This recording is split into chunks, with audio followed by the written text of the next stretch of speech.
Bueno, cuando me digáis, puedo empezar.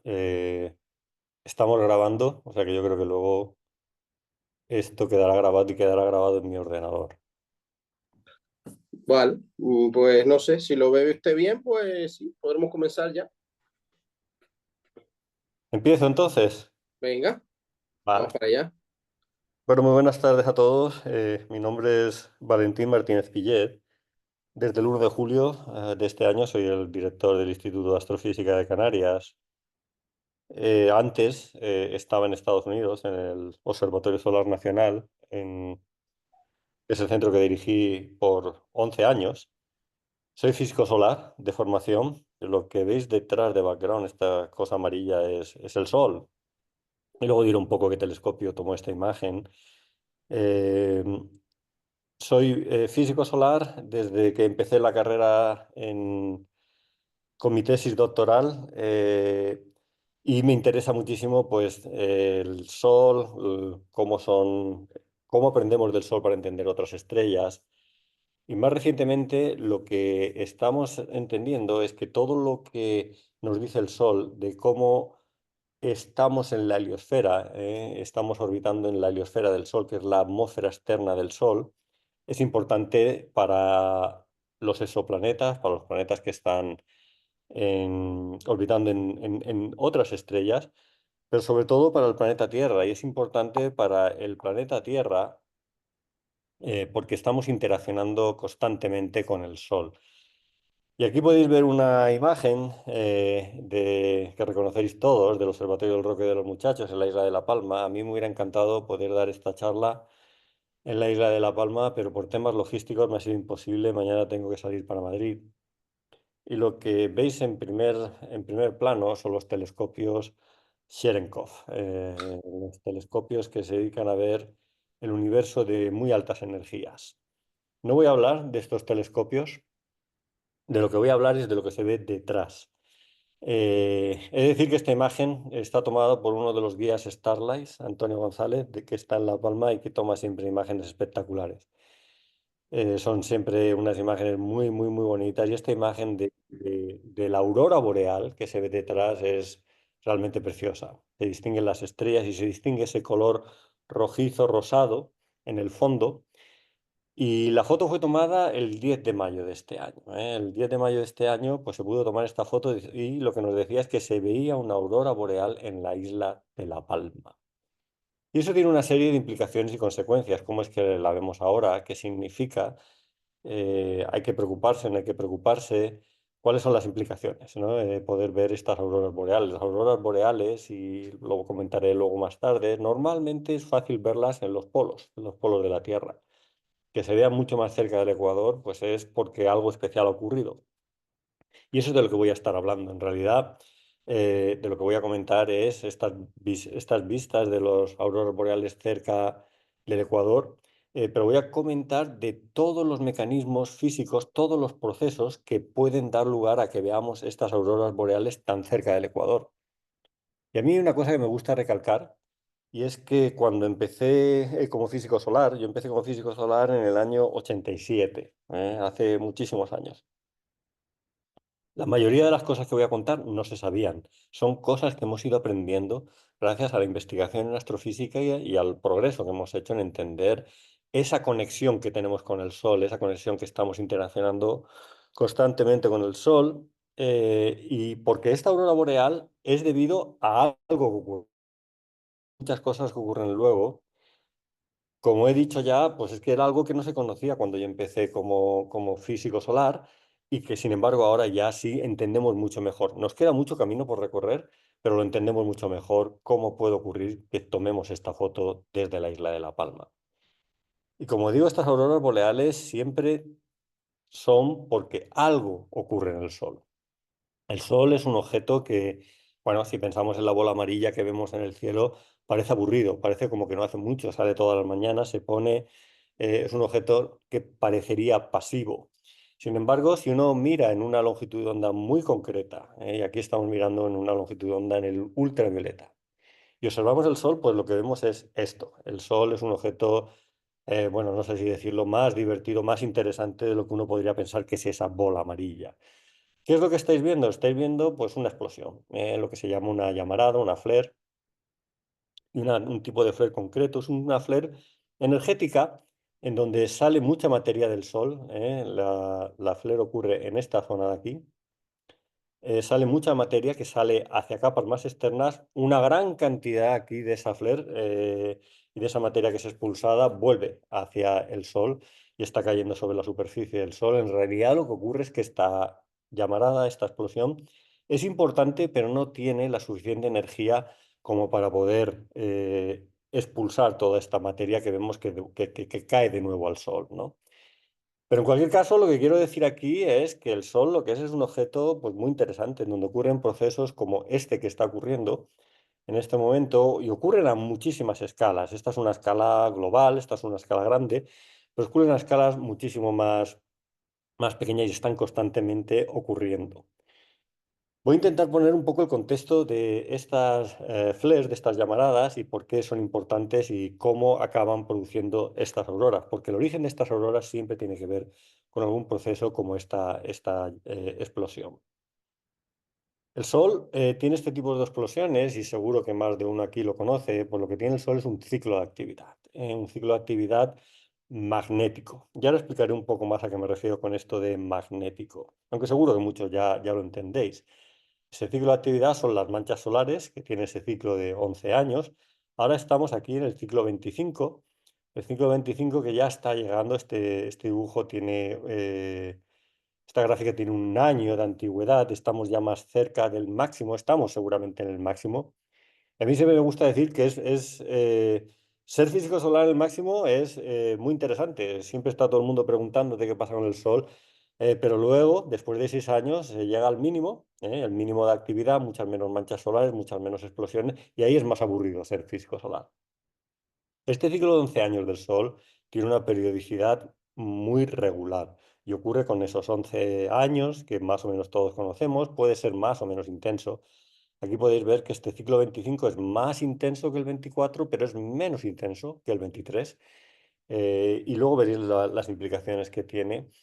Pero es un ciclo normal, es un ciclo del 25 veces un poquito más que el pasado, pero un poquito menos que el anterior. Y estos ciclos ocurren, incluso el 22 fue muchísimo más intenso, ¿no? Aquí podéis ver unos registros históricos de estos ciclos de 11 años que han estado ocurriendo durante siglos, pero no siempre. De hecho, hubo un momento, lo que se llama el mínimo de Maunder, una época en donde esa actividad paró.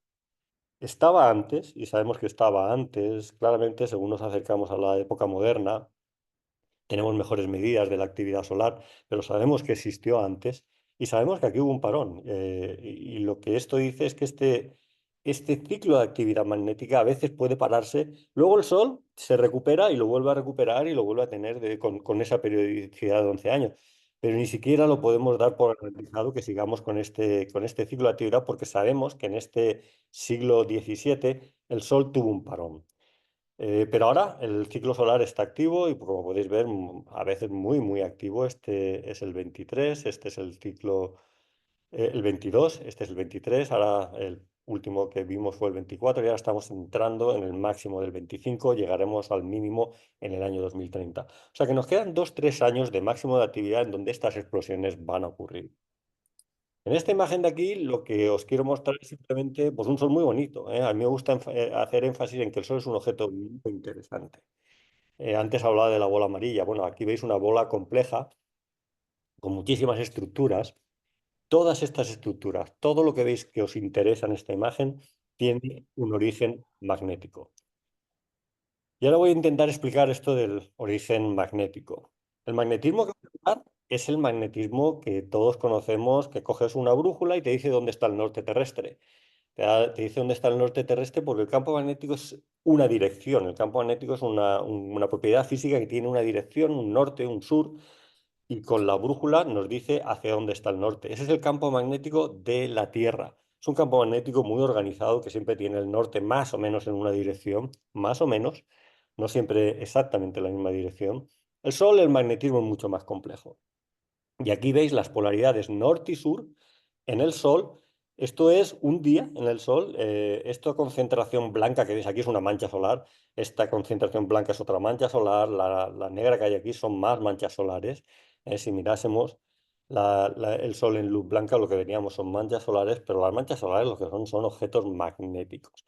Y aquí podéis ver que en un día, lo que veis aquí de tiempo es un día tomado con el satélite Hinode de la Agencia Espacial Japonesa. Lo que veis es que estos magnetismo está constantemente cambiando. Si uno va con una brújula y pone la brújula en medio del Sol, el norte puede estar, vaya usted a saber dónde, porque los campos magnéticos están constantemente organizándose, cambiando, moviéndose, y no hay una forma de definir ese norte, ¿no? Entonces, estas imágenes que veis aquí era para dar esa idea de dinamismo del campo magnético, está constantemente cambiando. Lo que tengo aquí es una imagen de cómo es el Sol en estos momentos, de qué magnetismo tenemos y está tomada, como podéis ver, lo pone aquí en la esquina superior, en el Teide. Es uno de los telescopios que está en el Teide. Luego voy a hablar de estos telescopios que toman una imagen de todo el Sol. Si veis un círculo aquí, una bola redonda, es porque es el Sol entero, es el disco entero, y vemos la distribución de campos magnéticos que hay en la superficie. Vemos de nuevo muchos negros y blancos, de nuevo polaridades norte, polaridades sur, que están completamente moviéndose. Lo que pasa es que aquí es una imagen solo y parece que estén estáticas. Van a estar moviéndose tanto como se ve estas dos otras imágenes. ¿Dónde ocurren las explosiones? ¿Por qué ocurren estas explosiones? Estas explosiones son de carácter magnético. Lo que ocurre es que el Sol es un reactor nuclear en el centro, lo sabemos desde hace pues, un siglo, un poco más de un siglo.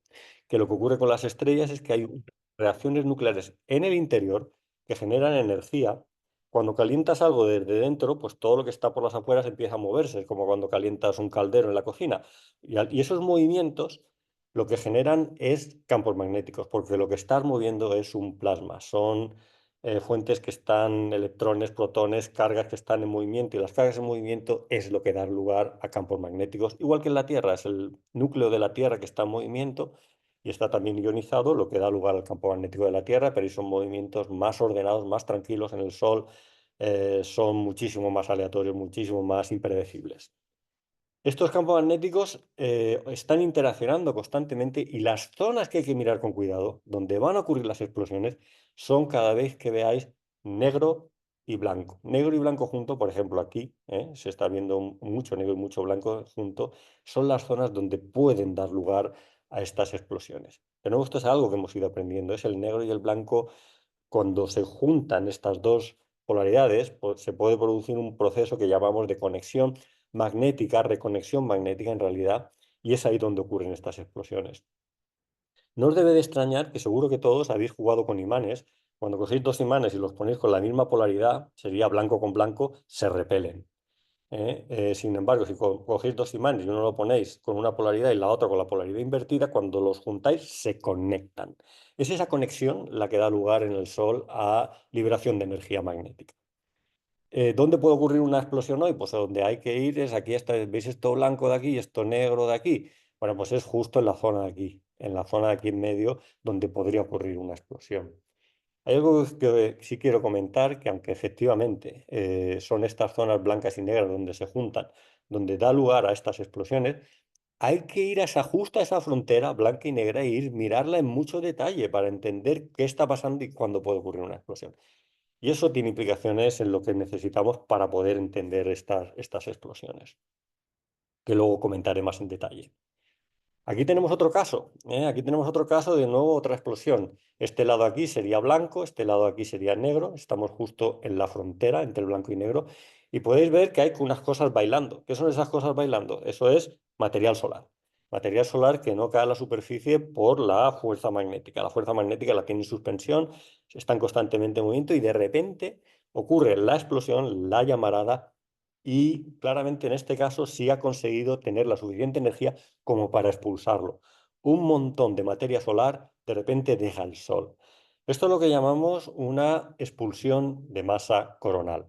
Y esto es la reconfiguración de la explosión. La explosión ocurre ahora, sale la masa del Sol y debajo tenemos pues, los efectos secundarios de toda esa energía y de toda esa explosión en estos lazos brillantes de aquí. Entonces lo que os podéis preguntar es, bueno, toda esta masa solar de repente ha sido expulsada del Sol con una explosión. ¿Dónde está? ¿Qué es lo que va a pasar? Pues esto de nuevo es otro de los parte de la parte de ese conocimiento de la generación de esas auroras que antes no sabíamos, ya tenemos una idea mucho más clara. Os voy a enseñar algo aquí que me va a costar un poco explicarlo, voy a pasar un tiempo explicando esta transparencia, pero de nuevo este es el mensaje central de lo que es mi charla. Porque aquí está resumido algo que era lo que contaba antes. No se sabía esto, no teníamos esta idea clara cuando empecé a ser un físico solar a finales de los años 80. Y ahora tenemos este tipo de modelos. Antes de entrar en los detalles de todo esto, las gráficas que veis aquí, que voy a intentar explicarlo, quiero que veáis esta parte de aquí. Esta parte de aquí abajo, que espero que se vea, aquí hay unas letras, pero pone Enlil, aquí pone Gong, eh, WSA y CON. ¿Qué es esto? Aquí está diciendo el modelo físico con el que estamos produciendo todo esto que vemos aquí. ¿Cuál es la física? ¿Cuáles son las ecuaciones que estamos resolviendo? Pero aquí pone GON y GON es las observaciones, de dónde se han cogido las observaciones. Y el cono es también una serie de hipótesis. Está diciendo las hipótesis con las que tenemos todo esto. Pues claro, esto es un modelo numérico, es difícil de tener todos estos datos a la vez. Aquí se ha hecho una serie de modelos numéricos a partir de observaciones del Sol. ¿Qué es lo que estamos viendo aquí? ¿Qué es lo que es importante? En el centro tenemos el Sol, en amarillo, la bola. En verde es la Tierra, o sea, una unidad astronómica. En medio tenemos a Mercurio y a Venus, y aquí a Marte. Todos estos cuadrados que veis es el sistema solar. Claro, esto no son datos. Aquí no, o sea, ¿hay alguien aquí midiendo? Pues no hay nadie. Ahí no había nadie en esta parte del sistema solar, pero tenemos ese modelo numérico que con lo que vemos en el Sol y con una serie de hipótesis podemos tener esta predicción de qué es lo que está ocurriendo en el sistema solar. Y como podéis ver, el sistema solar es un sitio pues relativamente divertido. Antes hemos visto un montón de materia solar que salía del Sol. Bueno, pues aquí tenéis un ejemplo. Este es el Sol y esa que veis aquí es una expulsión de masa coronal. En este caso, una que da directamente a la Tierra. Aquí de repente ocurren tres en este lado del Sol que se juntan y al final es una sola y viene una cuarta de color negro. El color negro es importante aquí porque lo que nos dice es la velocidad. Esto es el código de colores. Los negros son lo más veloces.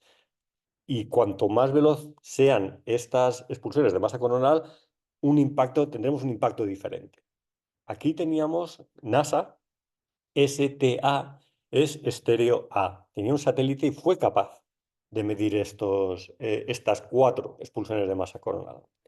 A día de hoy sabemos que la negra, la última expulsión de masa coronal que ocurre de haber impactado a la Tierra, hubiéramos tenido algo parecido a las tormentas geomagnéticas más grandes que pensamos el Sol puede producir. Esta de aquí, la que viene ahora, impactó a estéreo A, se midió y las medidas las tenéis aquí. Esto es la velocidad. Uno de los parámetros importantes de estas nubes es a qué velocidad van. Pues aquí podéis ver que en los datos, en lo azul, llegó hasta 2.200 kilómetros por segundo. Cuando lo normal de lo que es un viento solar tranquilo estamos hablando de 200. Pues aquí fue un factor 10 mucho más alto. E impactó estéreo A y estéreo A pudo decirnos que esta es una de las tormentas geomagnéticas más importantes que nunca jamás hemos medido con instrumentos modernos. ¿Por qué es importante? ¿Por qué estoy haciendo énfasis? Porque una nos dio, unos días antes le dio a la Tierra, pero fue más lenta, tuvo mucha menos energía. Esta no nos dio simplemente porque fue en otra dirección. Esta le dio a Estéreo A, no le dio a la Tierra. De haberle dado a la Tierra, hubiéramos tenido unas consecuencias aquí muy importantes. Os puedo asegurar que se hubieran visto las auroras en La Palma y tal vez incluso más cerca del Ecuador, y hubiera sido una de las tormentas geomagnéticas más intensas jamás obtenidas. Pero tuvimos suerte, no estábamos en el camino de esa expulsión de masa coronal. Y esto es la otra cosa que hemos aprendido, porque que habían flares, que habían estas explosiones en el Sol, se conoce desde hace décadas. Pero sabíamos que algunas de estas explosiones producían auroras y otras no. ¿Por qué? Pues porque no es solo la explosión. Tiene que producirse la expulsión de masa coronal y la expulsión de masa coronal tiene que darla a la Tierra. Si no le da la Tierra, no se va a producir nada. Y eso es algo que antes no sabíamos y ahora con este tipo de modelos podemos empezar a predecir, bueno, no, nos va a dar y nos va a dar en 2 días o en este intervalo de tiempo y va a venir con esta velocidad y va a ser así de intenso. Esto es algo relativamente reciente. Este en concreto, esta expulsión de masa coronal, no es de este ciclo, es del ciclo anterior, de ese ciclo que antes decía que era muy pequeñito. Pero es que estas pueden producir aún así estas expulsiones de masa coronal muy energéticas, pero simplemente no le dan a la Tierra y no pasa nada. Eso sí, Stereo lo pasó un poco peor, pero fue capaz de medirnos y decir, no, esta ha sido muy intensa. Con lo cual ahora ya sabemos dos cosas, que tiene que haber una llamarada para que ocurra algo en la Tierra, como las auroras, pero segundo, que la expulsión de masa coronal le dé a la Tierra, y si no le da a la Tierra no le va a pasar nada. Pero aún así, habían algunas que cuando le daban a la Tierra pasaba poco y otras pasaban más, o sea que todavía había algo que no terminábamos de entender. Había la llamarada, venía la expulsión de masa coronal, nos daba en la Tierra y para procesos parecidos, de velocidad, unas eran más importantes que otras. ¿Y por qué? Pues aquí tengo una animación que yo creo que cuenta un poco la historia. Aquí veis dos manchas solares. A ver, aquí veo dos manchas solares y las líneas de campo magnético. Ya lo he dicho antes, el campo magnético es una dirección. Y aquí podéis ver que está apuntando hacia abajo. El campo magnético solar aquí está apuntando hacia abajo. Ocurre una serie de procesos y lo que ocurre es que esa expulsión de masa coronal. El Sol es capaz de expulsar materia que va dirigiéndose hacia la Tierra, pero el campo magnético está apuntando hacia abajo. Aquí tenéis la Tierra tiene su propio campo magnético. El campo magnético de la Tierra a día de hoy está apuntando hacia arriba. Cuando el campo magnético del Sol viene hacia abajo, era lo que decía antes de los imanes, ahora se conecta. De haber venido apuntando hacia arriba, como el campo magnético de la Tierra, se hubieran repelido y poco hubiera pasado. Pero cuando viene apuntando hacia abajo, se conecta con el de la Tierra y en ese momento estamos magnéticamente conectados al Sol. Y las partículas del Sol entran en la Tierra. Entran en la Tierra, interaccionan con nuestra atmósfera y dan lugar en esas interacciones a las auroras boreales. Las auroras boreales necesitan de toda esa cadena de procesos físicos que ahora entendemos para saber que se van a producir. Tiene que haber una llamarada. La llamarada tiene que producir una expulsión de masa coronal. No todas las llamaradas lo producen, pero la tiene que producir. Si la produce, le tiene que dar a la Tierra. Y si le da a la Tierra, para que sea realmente de las importantes, ese campo magnético tiene que estar apuntando hacia abajo. Si apunta hacia arriba, es mucho menos importante y no ocurre unas auroras boreales tan intensas o una tormenta geomagnética tan importante. O sea que ahora ya tenemos todos esos ingredientes que nos dicen cuándo va a ser importante o cuándo no, cuándo vamos a tener una meteorología espacial importante y ahora veréis qué efectos da lugar esa meteorología espacial. ¿Qué es lo que estáis viendo aquí? Pues lo que estáis viendo es una aurora con la... Esto es desde la Estación Espacial Internacional. Los astronautas fueron capaces de, bueno, tomar estas imágenes espectaculares de las auroras. Aquí hay una cosa que quería señalar y es que esto que veis verde es una zona más baja, más cercana a la superficie de la Tierra. Aquí veréis que la parte de arriba es roja. ¿eh? Eso es porque son diferentes átomos en diferentes partes de la atmósfera terrestre dan lugar o a lo verde más abajo o a lo rojo más arriba. ¿Qué es lo que se veía de La Palma? Lo rojo, porque desde la perspectiva nosotros no podemos ver lo verde. Desde donde estamos en La Palma vemos la parte roja, la parte más alta. Para ver lo verde, pues hay que irse más cerca de los polos para ver esas auroras boreales, ¿no? Y ya digo, dependiendo de la intensidad, dependiendo de la llamarada, de que la nube le dé, de que el campo magnético está apuntando hacia abajo, en contrario al de la Tierra, pues es más o menos intenso. Estas auroras boreales son preciosas. Y digamos, bueno, pues a todos nos gustan y diríamos, pues que hayan más. Pero sin embargo, hay que llevar cuidado. Lo llamamos a esto meteorología espacial y son tormentas solares porque tienen consecuencias muy dañinas potencialmente. Y ahora os voy a contar un poco qué consecuencias puede tener. A mí hay una cosa que me gusta decir en estos momentos y es que el sol no cambia, el sol lleva haciendo esto todo el rato. Los que hemos cambiado somos nosotros que ahora dependemos de toda esta tecnología que veis aquí. ¿Qué tipo de efectos pueden haber? Bueno, las comunicaciones tienen problemas incluso desde el primer momento que se vea la llamarada. La llamarada produce partículas que van a la velocidad de la luz y tardan 8 minutos en llegar a la Tierra. En cuanto esa radiación llega, ya hay problemas con las comunicaciones.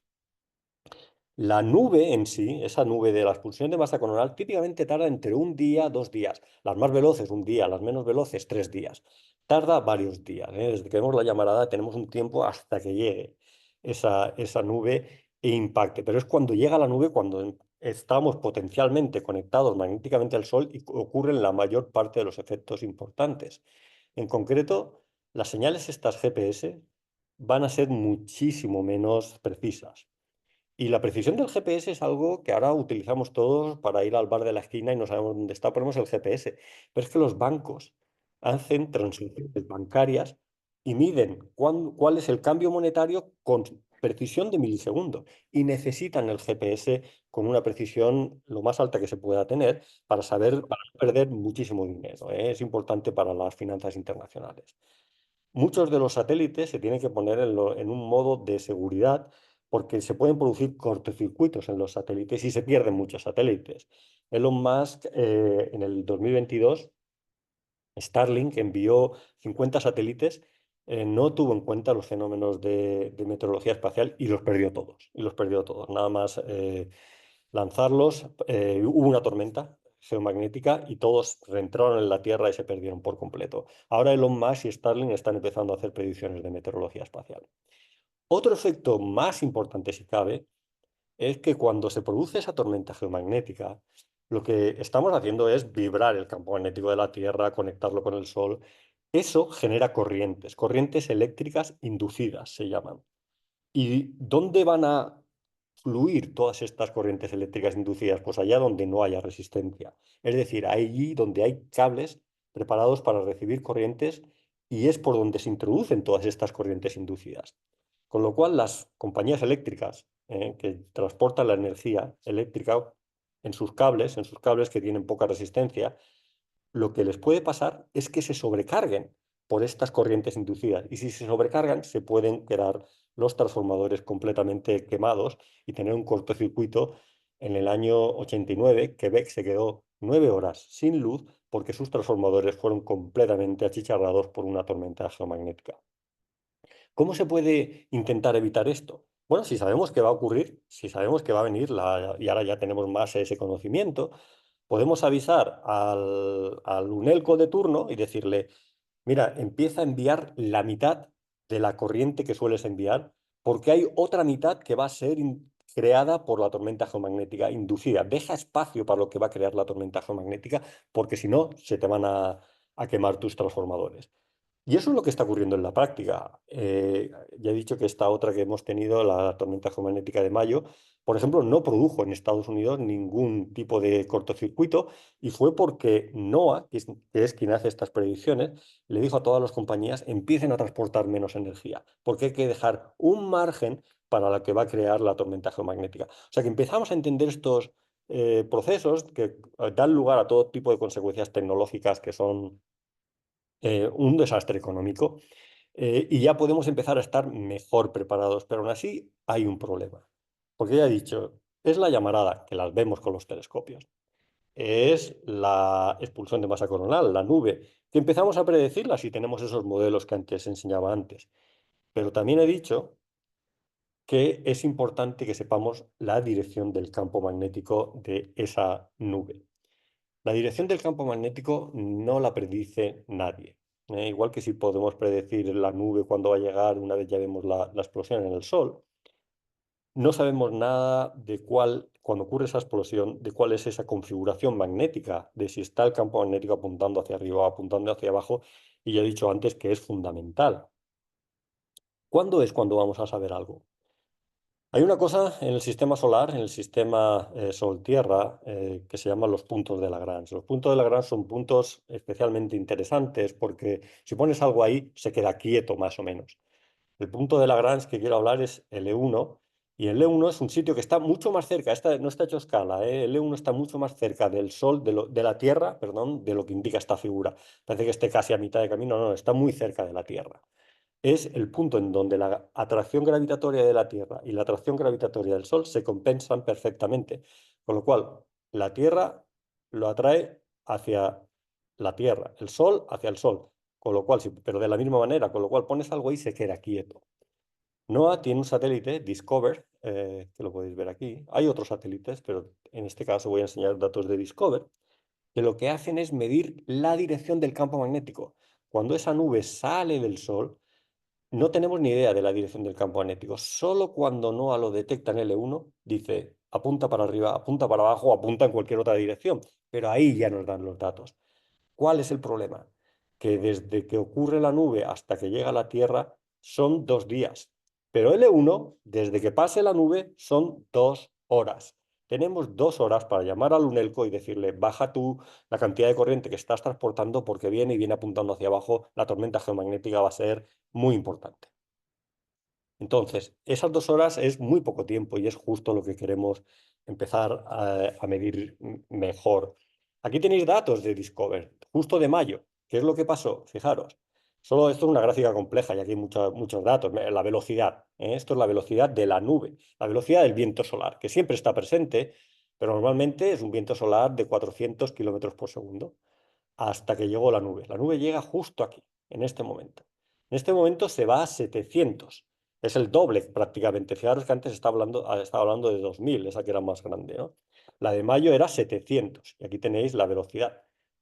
¿Y qué pasa con el campo magnético, con el BZ, con la orientación del campo magnético del Sol? Fijaros, normalmente es casi cero y bueno, esta es una cosa, la línea roja, estoy apuntando a la línea roja, pero desde que llegó era negativo, estaba apuntando hacia abajo. Tuvimos 2 días enteros de campo magnético solar apuntando hacia abajo, reconectándose con el campo magnético de la Tierra, haciendo que estuviéramos conectando con el Sol, con estas partículas entrando a auroras boreales y produciendo una tormenta geomagnética muy intensa. Como digo, esto se mide en L1, en el punto de Lagrange L1, y hasta que pase por LV no tenemos ni idea de en qué dirección va. Lo que tiene que hacer la física solar en los próximos años, los astrofísicos solares, es desarrollar procedimientos que a partir de las observaciones y de los modelos nos permitan predecir esta orientación desde que ocurre la explosión en el Sol. Ahora mismo solo tenemos 2 horas de tiempo, queremos llegar al menos a tener 2 días para poder avisar de que viene esta tormenta y que va a ser importante. ¿Por qué se vio la aurora en La Palma? Pues por este campo negativo que vino desde el Sol. De haber venido del lado positivo, de haber venido igual que la línea negra, no se hubieran visto las auroras en La Palma. Y eso es algo que sabemos ahora. De hecho, esto es algo que sabemos desde hace 10, 12 años, no es tan antiguo. Aquí tenéis las tormentas que han ocurrido en los últimos 3 ciclos solares. Como he dicho antes, este es en el que estamos entrando. Estamos ya cerca del máximo. El 10 de mayo es esta de aquí. Es esta línea. Esto es una cantidad que se llama DST. Esto es cuánto se perturba el campo magnético de la Tierra. Pues claro, en mayo se perturbó muchísimo. Y aquí veis una línea negra que va hacia abajo. Esta es la que ocurrió luego en octubre, que también fue importante. Todo esto son bezetas negativos, campos magnéticos del Sol que vienen apuntando hacia abajo. En el ciclo anterior, bueno, en el ciclo anterior no hubo ninguna muy importante. Esta sería la tormenta más importante, pero en el 23 hubieron varias. Hubieron días en donde la Tierra estuvo sometido a este tipo de interacciones y de hecho esto ocurrió el día de Halloween y se llama la tormenta de Halloween en el año 2004 y fue lo más intenso que ha habido, incluso más intenso que la que ocurrió en el 10 de mayo y estoy seguro que las auroras también se vieron en La Palma. Es con esto, con lo que tenemos que vivir. Este es el sol y lo que hay que hacer es monitorizarlo y intentar averiguar cuándo se van a producir estas explosiones, cuándo van a llegar a la Tierra y cuál es la orientación de este campo magnético. La orientación del campo magnético no la podemos predecir ahora. Necesitamos otros instrumentos más modernos que luego enseñaré. Ahora mismo la predicción de estas explosiones y este modelo que antes enseñaba con la espiral esa que se movían con las nubes todas explotando, he dicho, fijaros que esto dice GONG. ¿Por qué? Porque utiliza los datos de la red GONG. La red GONG son 6 telescopios solares que están repartidos en diferentes partes del mundo. Uno de ellos está aquí, en Tenerife, en el Teide. Y son 6 porque siempre, en cualquier momento, hay dos telescopios de la red GONG que están observando el Sol. Aquí, ahora mismo el sol se ha puesto aquí, ya el Teide no está observando, seguramente Cerro Tololo, Chile, está observando el sol y también empieza a observar Big Bear, California. Luego más tarde lo recogerá Mauna Loa en Hawái, para luego pasar a Lesmouth en Australia y finalmente en Udaipur en India y después en Udaipur, cuando se ponga el sol, de nuevo retomará el Teide. Siempre hay al menos uno, pero normalmente dos, de estas estaciones que nos está dando esta distribución de imanes que hay aquí. Es la distribución de imanes la que nos dan esta red de telescopios solares GONG que está operada por el Centro, por el Observatorio Solar Nacional, donde yo estaba en Estados Unidos. Y ahora lo que están trabajando allí es en cómo modernizarlo. Esta red tiene 30 años y aunque nos sirve mucho para hacer una serie de predicciones, ahora queremos hacer lo que llamamos se llama en Estados Unidos, y aquí también en Europa queremos colaborar en lo que es la nueva generación de GONG, que sería algo que nos daría información de esa orientación del campo magnético al llegar a la Tierra, que ahora mismo GONG no nos la da. Quiero contaros un poco qué es lo que necesitamos de verdad para poder empezar a predecir todas estas tormentas de forma cuantitativa, cualitativa y con precisión. A mí me gusta compararme con la meteorología terrestre. La meteorología terrestre, bueno, todos hemos visto el problema que ha habido con la Dana en Valencia. La Dana en Valencia se predijo, estaba predicha. Lo que no estaba predicha era la magnitud. Pero los 200 litros estaban predichos, luego fueron 600 y ha ocurrido la desgracia que ha ocurrido. Pero aún así sí está predicha porque hay muchísima ciencia que ya se conoce de meteorología terrestre. La meteorología espacial, creada por el Sol, estamos empezando, estamos en pañales, estamos a 50 años de tener una Una charla aplicación. del director de astrofísica de la Academia de Tenerife. Hay alguien hablando, estaba diciendo que estamos a 50 años de tener una aplicación en nuestros móviles que nos diga cuál va a ser mañana la meteorología espacial y si nuestro cohete a la Luna va a ser cancelado porque viene una tormenta geomagnética. Vamos a llegar ahí, pero no estamos todavía ahí. Fijaros, en el año 1859 hubo la tormenta de Carrington. La tormenta de Carrington probablemente fue como la que midió estéreo A, esa tormenta negra que antes estaba mostrando, ¿no? Pensamos que, aunque no teníamos los aparatos modernos para cuantificarlos, pero sí sabemos que un astrónomo inglés en Londres vio esta mancha y vio estas imágenes blancas. Las imágenes blancas es la llamarada. Las llamaradas se pueden ver en luz blanca y vio la explosión. O sea que ocurrió una explosión. Y de hecho, lo que es la Internet de la época victoriana se volvió loca y todos los telégrafos empezaron a quemarse y a dejar de funcionar y no hubo comunicaciones. Aquí podéis ver la única imagen que tenemos, la única foto que tenemos de la mancha que produjo esa tormenta de Carrington. Ahora sabemos que lo que hubo fue una flare, que lo que hubo fue una expulsión de masa coronal y el campo magnético venía apuntando hacia abajo para producir lo que produjo. Aquí se vieron auroras boreales en Venezuela, en Hawái, prácticamente, en el Ecuador. La mancha de Carrington lo que tiene, podéis ver negro y aquí se ve como menos negro grisáceo y otra vez negro.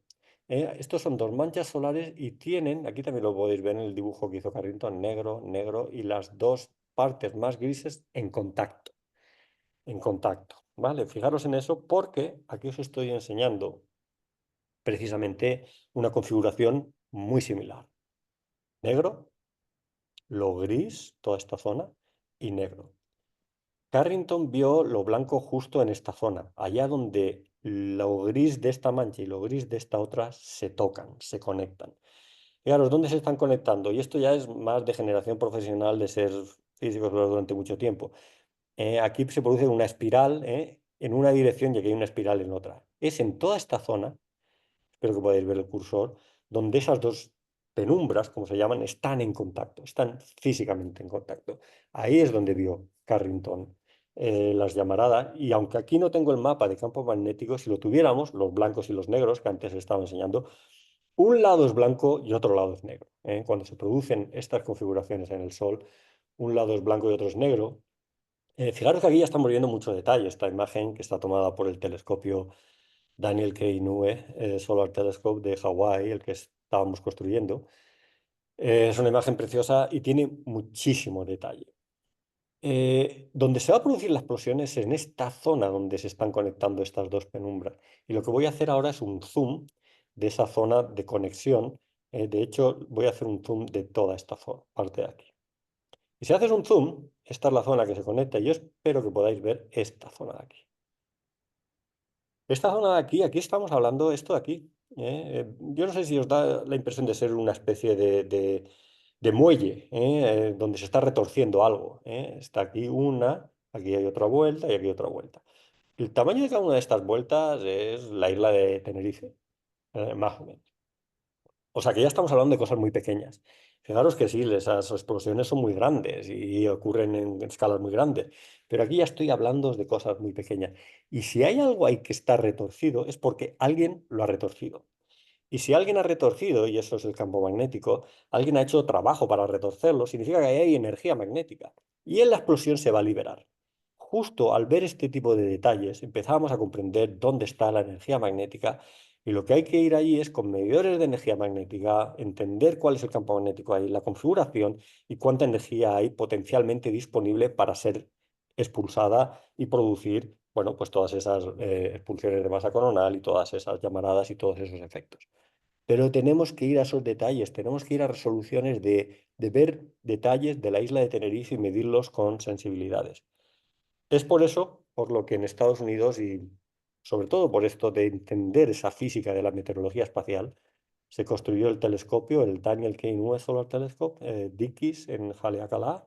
La isla Haleakala es esta aquí, este es el archipiélago de Hawái, Mauna Kea, donde hay otros telescopios, es esta otra isla.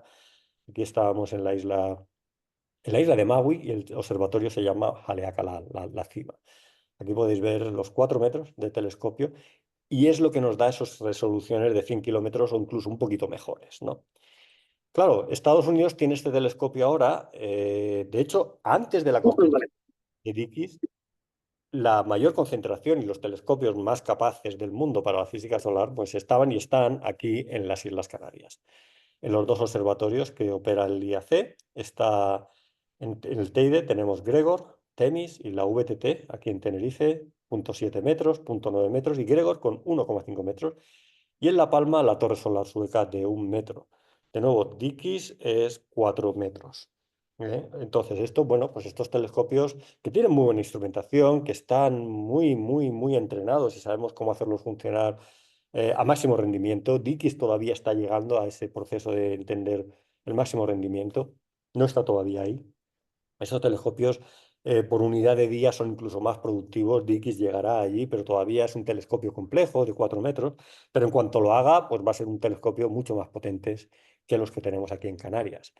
Canarias llevamos, y yo hice mi tesis con el antecesor de este, utilizando muchísimo la torre sueca y también la VTT y Temis. Pero lo que ocurre es que ahora pues, nos estamos quedando detrás. Nos estamos quedando detrás, tenemos una resolución de un telescopio de 1,5 metros. Y además, antes comentaba estos detalles que hay que ver para predecir estas explosiones. Y además, para predecir estas explosiones, queremos estar mirando estas zonas peligrosas, los blancos y negros juntos, esas zonas donde se tocan las dos manchas todo el tiempo, para ver cuándo va a dar lugar a esa precisión. Con lo cual, estaría muy bien que cuando sea de noche en Hawái hay un telescopio de 4 metros que siga observando el Sol y vigilando cómo se evolucionan los campos magnéticos. Y esta es una de las razones, no la única, pero una de las razones por las que el IAC tiene también un proyecto de un telescopio de 4 metros.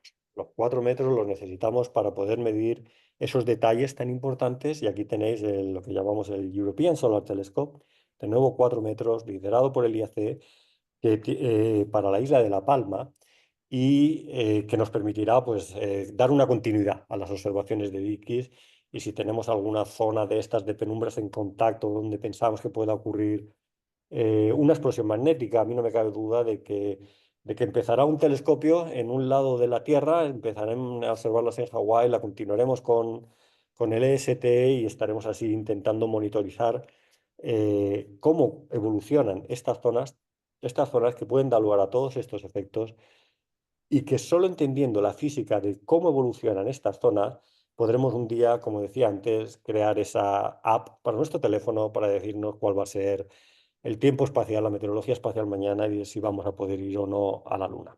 Pues esto es todo y bueno, muchísimas gracias y ahora pues quedo a vuestra disposición pues para preguntas.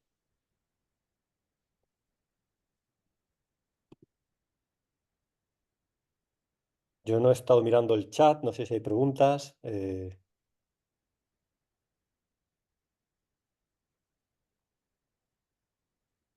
Si alguien tiene una pregunta, pues simplemente que ponga activo el micrófono y que me la haga, de lo que queráis.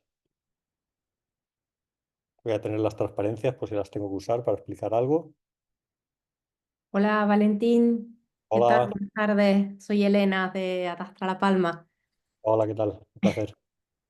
Quería preguntarte si ya hay una previsión de fecha para el comienzo de las obras del telescopio solar en La Palma. Ah, bueno, vamos a ver. No muy firme, no muy firme. Lo que sí diría que yo creo que que es importante, vamos a ver, ¿por qué no es firme? Pues porque uno tiene que tener un compromiso de todos los países europeos para la financiación de la construcción. Y todavía no estamos ahí, ¿eh? No estamos hablando con países, hay países que han mostrado mucho interés. Se ha creado una fundación en donde hay muchos países, Italia va a entrar. Eslovaquia ha demostrado que quiere participar en la construcción y se quiere comprometer con dinero de construcción. O sea, estamos todavía en esta fase. Lo que el IAC está haciendo, con el liderazgo de Manolo Collados de la Universidad de La Laguna y ahora con la fundación el director Héctor Sócar, es terminar el diseño. Es estar listos para empezar la construcción una vez los dineros de construcción lleguen. Pero esos dineros de construcción todavía no los tenemos. Necesitamos el compromiso de otros países. España está comprometida. El Ministerio ha comprometido los dineros que sería razonable que España pusiese. Pero ahora necesitamos comprometer a otros países. Tenemos algunos compromisos muy interesantes y yo creo que se puede trabajar para poder conseguir la financiación entera para la construcción. Ahora mismo, yo creo que lo que sí que te puedo decir es que en los próximos 2 años tenemos que ver, bueno, cómo finalmente este telescopio acaba su fase de diseño y ese principio de la construcción. Yo creo que estamos a 2 años, ¿eh? Sería la fecha que te daría, aunque ya digo, lo primero es asegurarnos de que tenemos todos esos fondos de construcción. ¿Te he respondido? Sí, muchas gracias también por tu charla, muy enriquecedora.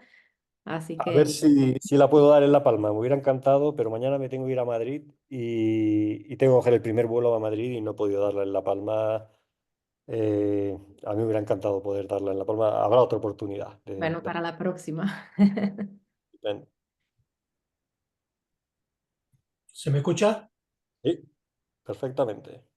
Eh, ¿Estas erupciones eh, influyen de alguna manera en el clima del planeta? Poco, mucho, nada. Muy poco, muy poco. O sea, lo que va a ocurrir con estas erupciones va a ser, bueno, y voy a poner aquí un poco la animación esta.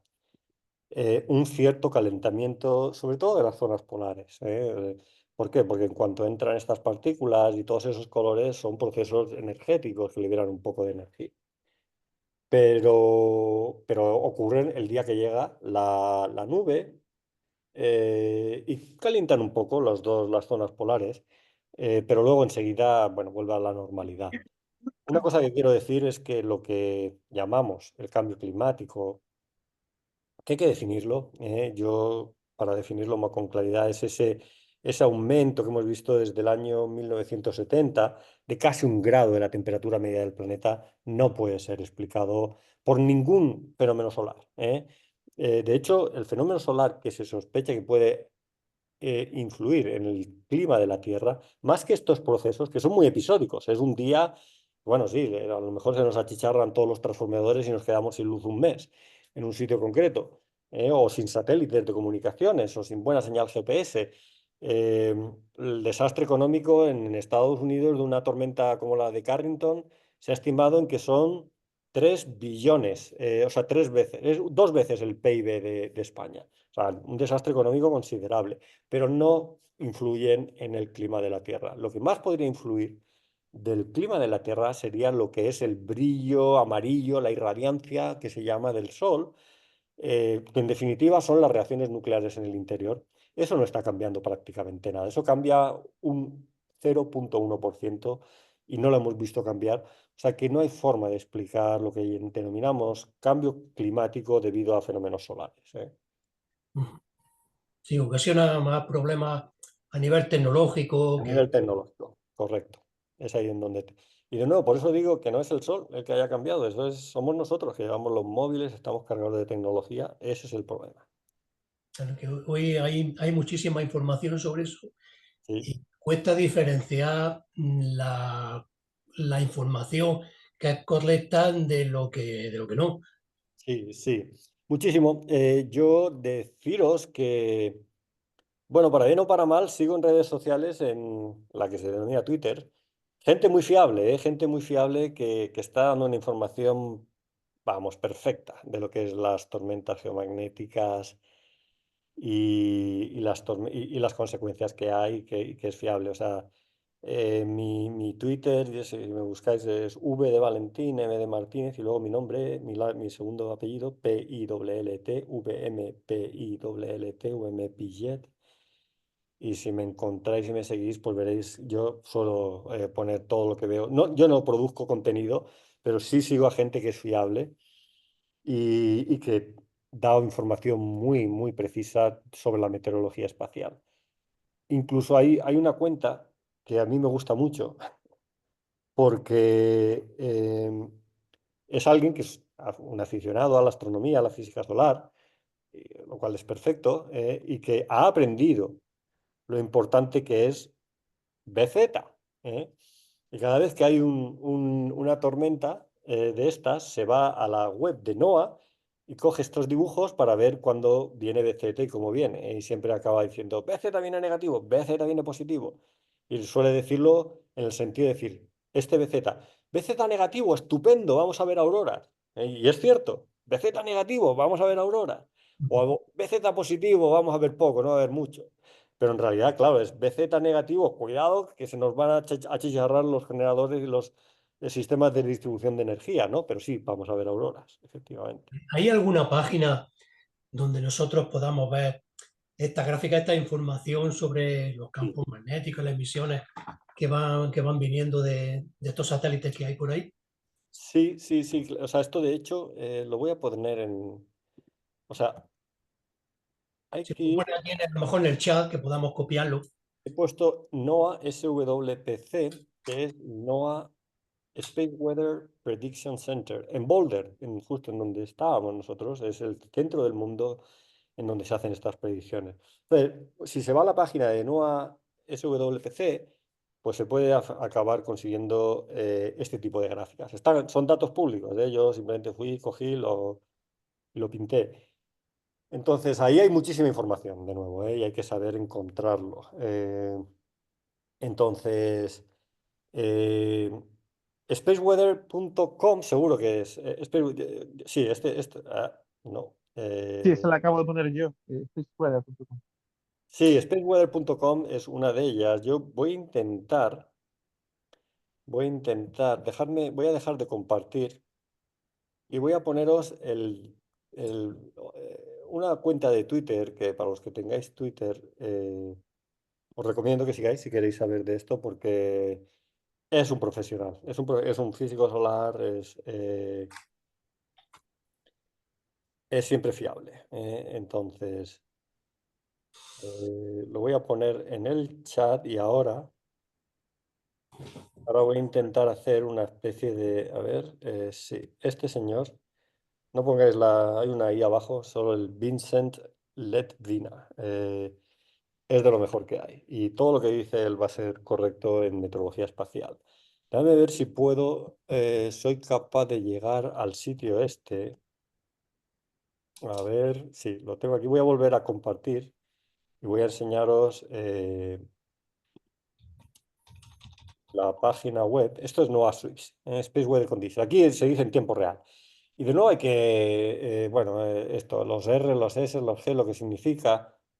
Y ahí os diría que incluso estamos todavía redefiniendo bien cómo es la mejor forma de cuantificar esto. Pero fijaros, ya aquí es campos magnéticos de la Tierra y dice BZ menos un Tesla, ¿eh? Apuntando hacia abajo, pero menos uno. El que estaba mostrando antes en mi charla era menos 50, ¿eh? O sea, menos uno es prácticamente nada, ¿no? Pero donde hay que ir es, bueno, Bueno, aquí tenéis Our Space, claro, está en inglés, eh, sobre meteorología espacial y aquí hay un montón de información.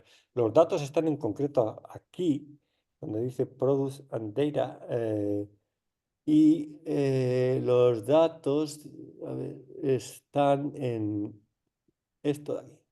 No, no es esto de aquí, es eh, este. Creo que es uno de estos. Será este. Eh, no, este tampoco es. Es uno de estos, a ver, Willy. Es el Solar Wind. ¿Dónde pone Solar Wind? Viento solar. Tiene que poner datos del viento solar. Modelos. Este va a ser una de las que os mostraba. Esto es ahora mismo, 2024. Esto es hoy. Esto es la última predicción. Aquí está la Tierra, aquí está el Sol. ¿eh? Y, y ahora mismo, bueno, estamos en una. Vamos, no hay. Acaba de pasar algo. Esto es una pequeña CME, ¿no? El que yo quiero ver es el Solar Wind.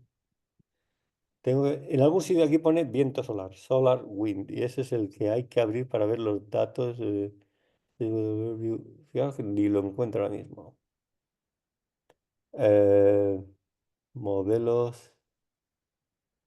Pero vamos, o sea, es pasarse un tiempo aquí y seguro que lo. Valentín, perdona, ¿podría Dime, ser dime. en Observations Real Time Solar Wind? Ah, sí, sí, ¿dónde está eso? Justo eso. Observations, unas, a ver, 3, En, 4, 5, 6, 7, 8, en 9, Observations, hacia abajo. Real Time Real Solar Wind. Time. Gracias. Nada. Ahí lo tenéis, ¿eh? Esto es lo que hace. Va aquí, lo mira, fijaros, o sea, de nuevo, no tenemos nada. Esto es tiempo real. De nuevo, esto es L1, el punto de Lagrange L1, el satélite Discover enviando los datos. Y bueno, ahora mismo estamos tranquilo, aquí no ha pasado nada. Eh, siempre hay un viento solar y las expulsiones de masa coronal son las expulsiones más energéticas, los procesos más energéticos. Pero el Sol tiene siempre un viento que puede ser de diferentes maneras, y aquí lo que estamos midiendo es viento solar de 400, esto es lo normal. También es importante, y también hay que medirlo, y también tiene sus efectos, pero digamos que no van a ser las tormentas geomagnéticas importantes. Y aquí podéis jugar y podéis ponerlo. Bueno, esto es absolutamente tiempo real, aquí algo pasó al satélite y no enviaron los datos, que no hay medidas ni de densidad ni de velocidad, pero sí de campo magnético. O sea que los tenéis aquí y bueno, aquí si tenéis tiempo pues podéis leer sobre. No, es una página así, no es que sea muy bonita, pero esto del KP es otro de los índices más importantes, ¿no? Cuando llegamos a KP9, el G5, pero claro, estamos en verde, no hay nada que temer ahora mismo. Y vamos a ver, y en general no hay nada nunca que temer. ¿Qué es lo más que puede pasar? Bueno, lo más que puede pasar es eso. Una catástrofe tecnológica en donde nos quedemos sin satélites de comunicaciones, sin luz en casa. Ya he dicho, que Estados Unidos, que tiene 15 veces el PIB de España, pues que pierda 2 veces el PIB de España, que fue parecido a lo que perdieron en la pandemia, en la primera parte de la pandemia. O sea que sí, económicamente muy importante y desde luego para las compañías que transportan energía eléctrica, para los bancos, y lo voy a decir. Para los militares, esto es muy importante para todos los militares. Y de hecho, si habéis seguido las noticias de que de repente todas las fuerzas aéreas se llaman Fuerzas Aéreas y del Espacio. ¿eh? Ese y del espacio lo que se refiere es esto. Estamos empezando a monitorizar todo esto, ¿no? ¿Y en la práctica qué significa? Bueno, en la práctica significa pues que si hay que hacer alguna cosa a los militares en algún punto remoto del mundo, van a echar un vistazo al sol a ver si las comunicaciones van a ser fiables o no. Y eso es así. Esto está cada vez tomando más importancia. ¿Qué es lo que tiene que hacer la física solar? Los astrofísicos con los telescopios solares.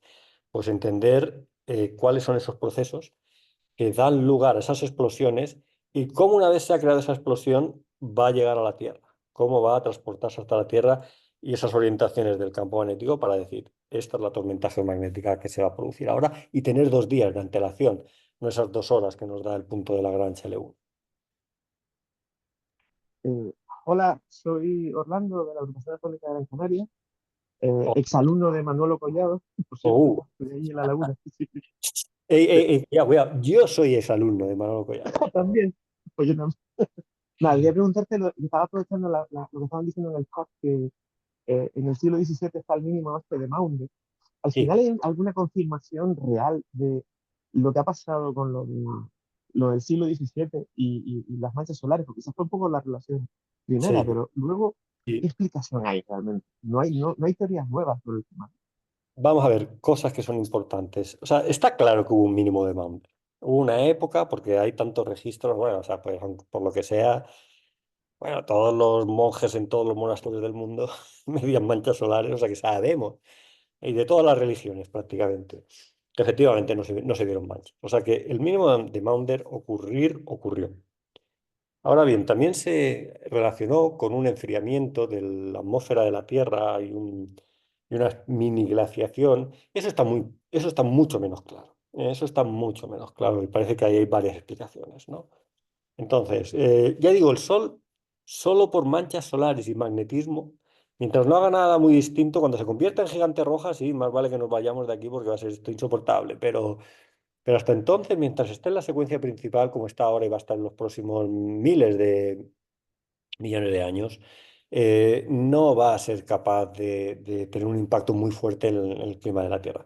En 1.000 millones de años sí, ya cuando ya empiece a acabarse el hidrógeno, empiece a consumir helio, ahí sí que empezará a hacerse grande y entonces sí que tendrá un efecto. Pero vamos, en escalas geológicas nuestras no está teniendo ningún impacto. Entonces, el mínimo de Maunder ocurrió. ¿Por qué ocurrió? No lo sabemos, no lo sabemos. No hay una teoría clara. Lo que sí sabemos es que no nos debería de sorprender muchísimo. ¿Por qué? Antes lo he dejado entrever. Lo que ocurre es que tenemos un reactor nuclear funcionando abajo, que calienta. Y calienta y empieza a generar movimientos convectivos, burbujeo, si se quiere. Estos burbujeos tienen una componente regular de gran escala de rotación solar, rotación diferencial, unos flujos que ocurren siempre y están presentes, y son esos flujos los que crean los campos magnéticos. Pero por encima de esos flujos, lo que hay es el burbujeo y las burbujas yendo para arriba y para abajo. Eso es muy impredecible, ¿eh? Ahí hay muchos componentes impredecibles. Es caótico, es un problema, y ya caótico en el término matemático.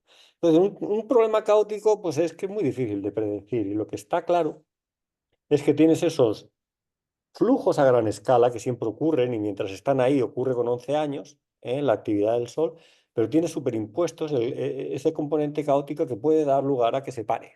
¿eh? Y si se para, pues se paró y lo que va a ocurrir es que el Sol, cuando esos flujos caóticos, que como son caóticos, pues llegará un momento en que no sean incapaces de prevenir esos flujos a gran escala, volverán a ponerse a funcionar y lo volverán a crear con 11 años. Y es un poco lo que ocurrió. ¿eh?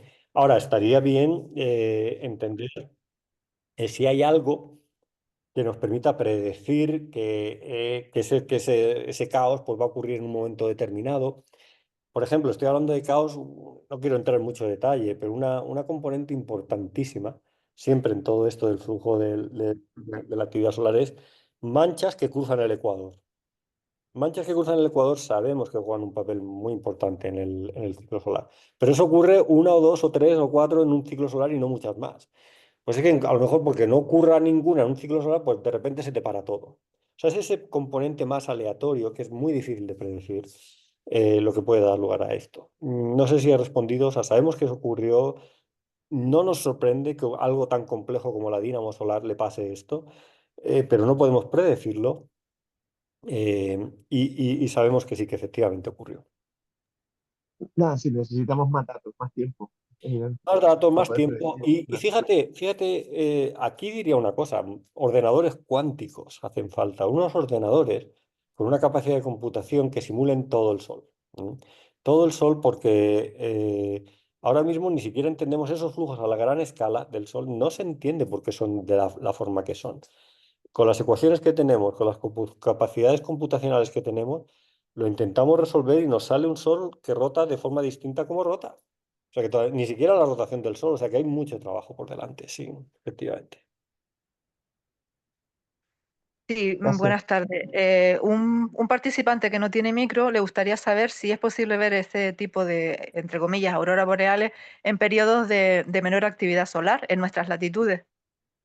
Vamos a ver, buena pregunta. Y la respuesta es sí, es simplemente más difícil. Dejadme compartir otra vez. O sea, es menos probable. O sea, es decir, si lo que quieres es montar una compañía para vender auroras boreales, ir a verlas, lo mejor es tenerla montada ahora, en el máximo de actividad. ¿Eh? A ver, ¿cuál era la gráfica que quería enseñar? Esta. ¿Mm? Eh, lo que quieres es que este DST, es uno de los índices que utilizamos para medir la perturbación del campo magnético de la Tierra, bueno, llegué por encima de 200. Bueno, pues esto, y fíjate, aquí. Bueno, esta de aquí, esta, la Halloween, esta, vamos arriba, vamos arriba. eh, es 2004, está por aquí, está en la fase descendente del ciclo cuando ocurrió Halloween, cuando estaba decayendo. Ahora estamos en máximo y en máximo ocurre, pero esta en concreto ocurrió cuando iba hacia abajo. De nuevo aquí tenemos la mayor concentración y de nuevo, pues efectivamente es en máximo. En máximo vamos a tener, ya, bueno, lo mismo está pasando, ¿eh? Tuvimos esta, bueno, que estuvo bien, pero eso, si quieres pasar claramente por encima de 200, en DST, y todas estas fueron de campo magnético negativo, el BZ negativo, pues es que en el máximo vas a tener más probabilidades, pero ¿cuánto tiempo tenemos? Bueno, de aquí a que... En el mínimo, bueno, en el mínimo, fijaros, es muy triste, ¿eh?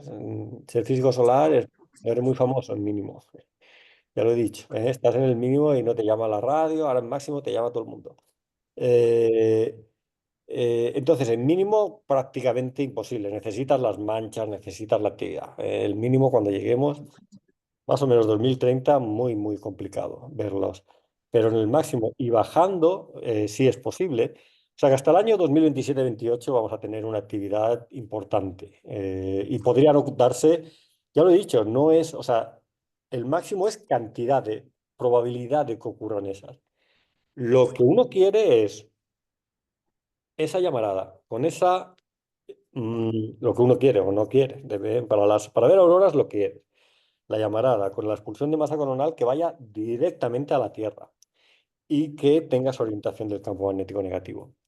No lo he contado, pero se veía antes en la animación, que se ven tres expulsiones de masa coronal y luego viene la cuarta más fuerte. La fuerza depende de la cantidad de energía en las expulsiones del Sol, pero también si has tenido expulsiones de masa coronal antes, esas pulsiones barren el medio, el sistema solar, y quitan todo el polvo y toda la poca materia, es poco, es prácticamente vacío, pero algo hay. Pero esas primeras barren el medio y es mucho más vacío lo que le queda para la siguiente, con lo cual se frena menos. O sea que de hecho también eso es importante. Si tienes una serie de expulsiones de masa coronal por una región activa concreta, bueno, la última va a ir más rápido, porque es velocidad también importante, ¿no? Entonces, cuando te se ocurre todo eso, es que va a haber una... Y eso puede ocurrir mientras estás yendo hacia abajo, cerca del mínimo. En el mínimo que no hay manchas, no, ahí no. Pero hasta el 27-28, pues puede volver a ocurrir. Muy bien, gracias. Otra pregunta de otro participante que tiene problemas con el micro. ¿El campo magnético de la Tierra es constante o varía de intensidad? ¿Supondría un Bueno, gran peligro, supondría un gran peligro una posible disminución de la intensidad? buenísima pregunta, porque de hecho sabemos que el campo magnético de la Tierra cambia. Es más, está cambiando. Y es más, está cambiando muchísimo recientemente. Y eso también podéis ir a sitios y ver que lo que ha ocurrido en los últimos, además el otro día lo estaba viendo en algún sitio, lo que ha ocurrido en los últimos 15 años es que se ha movido muy rápido. ¿Dónde estaba el campo magnético de la Tierra, el norte magnético y el norte rotacional no estaban alineados? Es el norte de la rotación, el norte magnético estaba sobre el norte de Canadá. ¿Mm? De hecho, Canadá y Quebec y Estados Unidos están tan afectados por la meteorología espacial, precisamente porque es que ellos están muy cerca del polo norte magnético, que es el que importa aquí. El polo norte se está moviendo y se está moviendo mucho. Se está moviendo hasta el punto de que hay gente que dice que vamos a ver una inversión de polaridades del campo magnético terrestre. Una inversión de polaridades, sabemos que ocurren, o sea que se han medido. Hemos ido bueno, a todos los minerales que tienen propiedades magnéticas y hemos visto las capas en la geología y hemos visto que ha ido cambiando y cambia con tiempos geológicos y son decenas de miles de años que cambia. Parece ser que la Tierra está empezando a cambiar su campo magnético. Nunca lo hemos medido, o sea que no sabemos exactamente cómo ocurre, qué es lo que hace, ¿se va a cero o simplemente no cambia de intensidad y se pone para abajo? No lo sabemos. Entonces, en función de cómo ocurra, pues eso puede ser de una manera u otra. Fijaros que, digamos, ocurre muy rápidamente. O sea, ahí tendríamos unos años, unas décadas, con un campo. Seguramente lo que va a ocurrir es que tengamos lo que llamamos en los físicos un campo multipolar. Era lo que ahora tenemos uno bipolar. Hay un norte y hay un sur, y la brújula nos dice el norte. En ese cambio, seguramente las brújulas van a ser un desastre. Un día apuntar al norte para un lado, otro para otro, van a haber multipolos, y lo que tendremos son, como el campo magnético de la Tierra tiene más orientaciones, prácticamente todas las CMEs que vengan del Sol van a conectarse con algo, porque siempre encontrarán algo. Pero a lo mejor le afecta mucho a las Filipinas y no afecta nada a las Canarias, o al revés. Entonces, no hemos visto ningún cambio del campo magnético de la Tierra. Parece que hay uno en marcha, parece, no lo sabemos seguro, porque es lo que ha dicho, que Canadá se ha ido prácticamente, ahora está muy cerca del polo norte rotacional. Ahora mismo el polo norte magnético y el polo norte rotacional está muy cerca, incluso parece que se está yendo hacia Rusia. Se está moviendo muy rápido, más de lo que conocíamos, y la gente y se está empezando a pensar que va a haber ese cambio. No hay por qué alarmarse, ¿eh? Yo no sería un alarmista, pero cosas que pueden ocurrir, bueno, ya digo, que hayan pues, muchísimas más reconexiones de estas, que las perturbaciones no estén tan concentradas en los polos, sino en función de la configuración que se tenga, pues a lo mejor nos importe más. Aquí en Canarias estamos muy lejos, a lo mejor vamos a ver más auroras. Mientras sea solo ver auroras, perfecto. Pero si a la vez ahí hay radiación y se sabe que también da lugar a más cáncer. En las zonas polares las poblaciones han sufrido procesos cancerígenos con más frecuencia precisamente porque hay radiaciones más altas.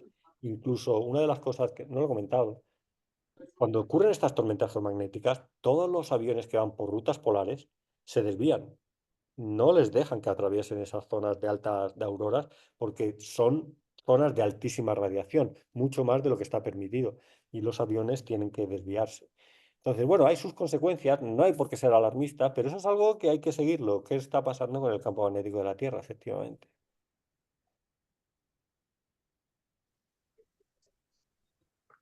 Valentín, buenas noches. Hola, buenas. Soy Pedro Álvarez. Ah, Pedro, qué orgullo. Gracias por Buenas noches. conectar. Es un placer verte. Buena charla, me ha gustado. Bien, tengo una pregunta y un comentario. La pregunta es, desde el punto de vista de nuevos satélites o otros satélites que se estén haciendo, ¿hay planificación o hay la idea de hacer algún otro tipo de satélite solar, en este caso, que esté más próximo, que nos dé más detalle y nos dé quizá más tiempo de reacción o algo en ese sentido? ¿O no, Sí. o la astrofísica solar no es tan importante y no recibe tanta financiación como otras? Bueno, sí, buena pregunta. Vamos a ver. Sí hay una idea. Va a ocurrir lo siguiente. ¿Qué hacemos en meteorología terrestre? Uno de los datos que tenemos son de boyas. Hay boyas en todos los océanos. Y las boyas nos miden cómo se mueven para arriba y para abajo, las tormentas. Esos datos van a todos los modelos meteorológicos para ver cómo está la mayor parte de la Tierra está en el mar. Hay boyas por todos los lados que están constantemente enviando datos a esos modelos. La humanidad va a llenar el sistema solar de pequeños satélites que midan los campos magnéticos para que hagan de boyas, que envíen esos datos a estos modelos que he mostrado y saber en tiempo real, con muchísima más precisión, cuál es la meteorología espacial. Eso va a ocurrir. ¿Eh? Yo creo que es una cuestión de 50 a 100 años. Tendremos esos, serán pequeños satélites, solo quieres medir, necesitas un magnetómetro y algunos telescopios para mirar el Sol, sobre todo en los polos. De nuevo, los polos solares son críticos para esto, eh, por una serie de razones. Entonces, sí, hay la idea hay una misión que se llama 4pi. ¿Por qué 4pi? 4pi es la superficie de una esfera. ¿Qué es lo que estamos diciendo? Queremos llenarlo todo, queremos tener medidores en todos los lados, porque hay que tenerlos y hay que ver por todos los. No podemos solo ver la parte que vemos desde la Tierra. Hay que ver, antes mostraba los puntos de Lagrange. Hay una idea de poner en L1 un satélite, pero en L4, L5 y en L3. Voy a mostrar otra vez la gráfica para que se vea lo que estoy diciendo, para poder tener una visión global del Sol. Poner un satélite solar aquí, un satélite solar en L4, un satélite en L5. La Agencia Espacial Europea va a enviar Vigil a L5. O incluso uno en L3 que nos muestre todo lo que no vemos desde la Tierra. O sea, esas misiones están ahí y eso va a ocurrir. ¿Es porque la física solar es importante o no es importante? Lo que es importante son los bancos, las compañías que transportan energía eléctrica, los ejércitos y todo eso. Esa gente necesita estos datos. La meteorología espacial está adquiriendo una importancia enorme. Ahora ya sabemos qué preguntas nos tenemos que hacer, qué modelos tenemos que hacer, qué observaciones tenemos que tener, y eso va a ocurrir. Es cuestión de tiempo. Por ejemplo, no vamos a ir a la Luna de vuelta sin tener mediciones de meteorología espacial muchísimo más precisas. Que los astronautas fueran a la Luna como fueron sin tener ni idea de meteorología espacial fue una imprudencia enorme, enorme, enorme. Eso no va a volver a ocurrir y de hecho NASA está metiendo que quiere volver a la Luna. Está metiendo mucho dinero en meteorología espacial precisamente para poder mejorar estas predicciones. Una curiosidad, he dicho, la ESA va a enviar un satélite a L5. Lo va a enviar a L5 y no L4, porque el Sol está rotando, aquí en esta figura está rotando en lo que sería sentido antihorario. ¿Eh? Entonces, si estás en L5, ves lo que viene por este lado del Sol, que es lo que dentro de unos días se enfrentará a la Tierra, para ver si vienen esas manchas que sean capaces de crear esas grandes nubes que impacten a la Tierra. Desde L4 lo que ves es lo que ya has visto desde la Tierra. En ese sentido, L5 es más interesante porque ves lo que va a venir, ¿no? Y ese satélite, de hecho, está trabajando el IAC, tiene una participación en Vigil, otras instituciones en España. O sea que sí, que la meteorología espacial mueve dinero y hay proyectos, efectivamente. Sin embargo, yo lo que digo es, y también la gente es consciente, esta red GON hay que actualizarla. La Red GON tiene una historia muy bonita que a lo mejor lo podría contar un día allí en La Palma, porque se creó para otra cosa, no se creó para esto. Y de hecho iba a durar 3 años y lleva 30. ¿Por qué? Porque mide los campos magnéticos. Pero es una casualidad que alguien dijera, vamos a medir los campos magnéticos también. Se pensó para heliosismología local. Pero si ahora se mantiene es porque mide los campos magnéticos y lo que hay que hacer es crear una nueva generación de red GON que nos dé la orientación del vector campo magnético. GON no la da, GON hace solo la longitudinal. Necesitamos esa orientación, por eso que decía, de las orientaciones de la Tierra y del Sol, ¿no? Eso es el proyecto que cuando yo me fui de Estados Unidos estábamos promoviendo y todavía de vez en cuando sé que siguen insistiendo. En mi opinión, hay tanto interés que al final NASA, NOAA, los militares, las compañías de generación de energía y de distribución pondrán el dinero para que esas predicciones se hagan. Vale, gracias. Gracias por conectarte, Pedro.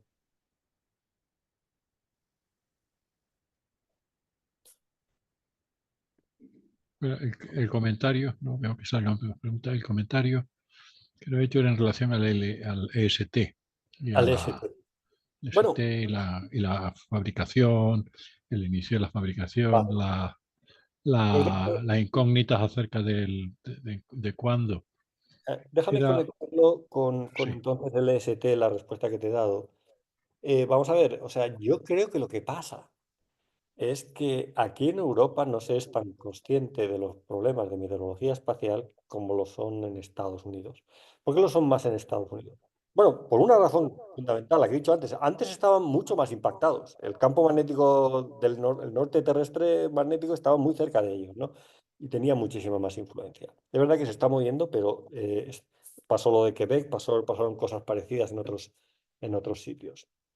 Hay un componente militar mucho más importante allí.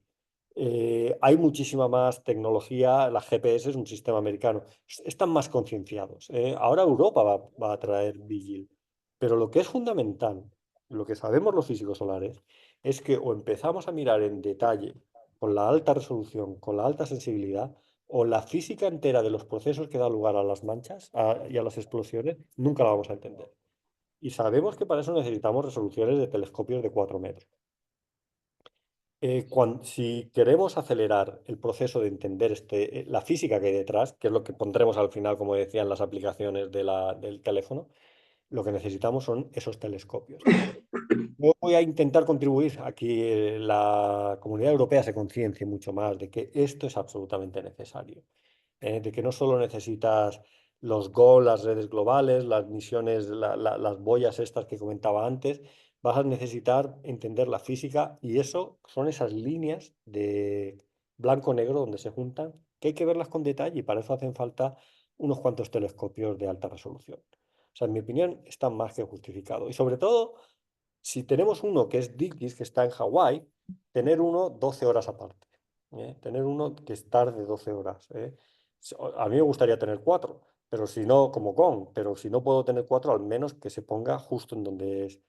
Hay 12 horas después de Hawái y eso es las Islas Canarias. Sí, una pregunta más. Ángel, desde Almería, quiere saber de qué modo interfieren los satélites en las observaciones. Bueno, a ver, los satélites, estamos hablando de las constelaciones de satélites, supongo, de las constelaciones Starlink. Entonces, bueno, vamos a ver, esos satélites están, yo no he hablado de eso. Esos satélites están, bueno, he hablado de que, de que me alegré de que se perdieran unos cuantos cuando tuvo una tormenta solar. Impacta muchísimo. Están teniendo un impacto enorme en la astrofísica nocturna. A los solares nos da igual. De día no se ven los Starlink, se ven de noche, claro. Pero está poniendo en peligro el hacer la astrofísica nocturna desde tierra. Y eso lo que significa es que hay que hablar a nivel internacional. Y de hecho, tanto la International Astronomical Union como las Naciones Unidas están intentando legislar eh, estas constelaciones de satélites. Es un problema muy serio del que no tenemos una solución fácil. Sin duda es el reto más grande que se enfrenta la astrofísica desde Tierra. Estoy viendo ahí otra pregunta que hace D. Herrera. No sé si es David Herrera. En cualquier caso, eh, es una pregunta interesante que quiero contestar, que dice, si los telescopios nocturnos tienen espejos más grandes, 10 metros, pero fijaros que el más grande es 8 metros sin segmentar. Más arriba de 8 metros son siempre segmentados. ¿Por qué podemos hacer un telescopio solar más grande? Bueno, el problema más grande que tuvimos con Digis y que tendrá el EST es que recoge muchísimo calor. Es un problema térmico. En el foco primario de un telescopio solar de 4 metros hay que tener un control térmico muy cuidadoso. Dickies, en concreto, durante la noche hace hielo, fabrica hielo para durante el día enfriar el foco primario del espejo. O sea que la verdad es que ahora mismo seguro que en el ST están pensando en soluciones similares. La cantidad de energía que pones allí, yo he visto como Dickies por problemas de apuntado, no apuntó bien y se fundió el hierro de la estructura. Estamos fundiendo hierro en foco primario. Hay que tener unos materiales, o sea que hay un problema de ingeniería importante. Entonces, con 4 metros queremos más, pues a lo mejor un día. Ahora mismo todavía yo diría 4 metros nos va a dar la resolución y la sensibilidad para aumentar en un orden de magnitud los detalles que vemos y los campos magnéticos que vemos. Vamos a hacer la ciencia, vamos a hacer la ciencia con estos 4 metros y ya veremos si de verdad hace falta algo más o eso es suficiente.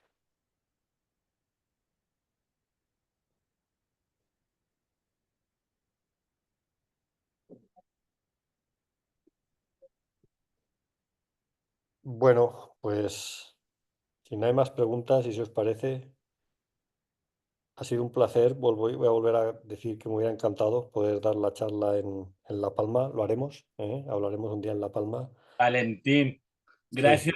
gracias por haber asistido, muchísimas gracias. Ya sabes, cuando quieras te estaré esperando en Barcelona. Pues muchísimas gracias, Carlos. Todos tenemos que estarte agradecidos porque has sido tú con tus preguntas y tu insistencia que dije, no, voy a dar esa charla, la quiero dar. De nuevo, como veis, he dado una charla en donde he hablado algo del astrofísico, pero he hablado de lo que ha sido mi carrera profesional, ¿no? Yo creo que si podemos en La Palma hablar un poco de- del astrofísico, de los planes, y me volvéis a preguntar por el EST, pues será un placer, ¿vale? Un abrazo. Pues muchas Bueno, gracias, Carlos, Valentín y sobre todo pues, a mis compañeros de la agrupación y a todos los asistentes. Espero que hayan disfrutado tanto como nosotros. Gracias. pues nada, muchísimas gracias a todos y creo que la grabación va a quedar en mi disco, o sea que ya haré por enviárosla de alguna manera, ¿vale? Sí, por favor. Gracias de nuevo. Hasta luego. Gracias.